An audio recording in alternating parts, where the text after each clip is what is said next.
อันนี้เดี๋ยวมันไม่เป็นโอ้โหเนาะมีป่าเนาะเอ้าไม่เข้าไปไหนบ่ได้ป่ะมีสุดอยู่นี่ป่ะโอ้สุดอยู่นี่เนาะเด้อ๋อสมมุตินี่เด้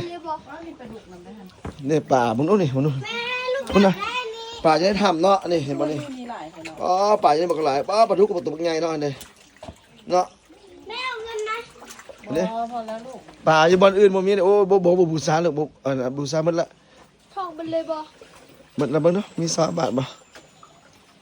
ไปเลี้ยงให้ต้องเงินไหม บ่มีเงินเลยเด้อลูก กับบ่มีอ่ะ บ่มันมี มี เงิน แค่ เนาะ 1,000 บาทเหรอ ซื้อไหม เพื่อนลูกมี20 บาทบูชาไว้บูชาเอาไว้เอาแล้วเอาเงินยัดใส่นี่เพิ่นไว้ลูกเร็ว ลูกอยู่กับแม่ๆเอามาแม่พอดบ่เอาได้ครับบ่มีเงินบ่ได้เดี๋ยวบ่มีเงินบ่เอาเดี๋ยวบ่มีเงินบ่เอาแม่พอดเอาไปซื้อละ20 บาทนะมีใบน้อยเด้อ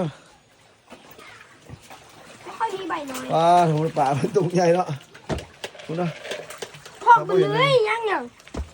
เปิดไฟฉายดูก่อนเปิดไฟฉาย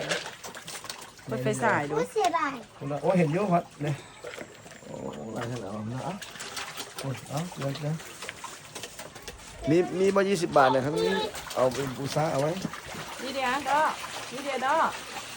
ดีเดียว เนี่ยเป็นบูชาถ้ำพระฤาษี ทิ่มเด้อ ที่ถูกประเทียน เราก็ต้องกันจับมาให้แม่เลย เอานี่นะจังหวัดอย่างก่อนที่หักลืมละแม่ฮ่องสอนเนาะโอ้แม่ฮ่องสอนเนาะจังหวัดแม่ฮ่องสอน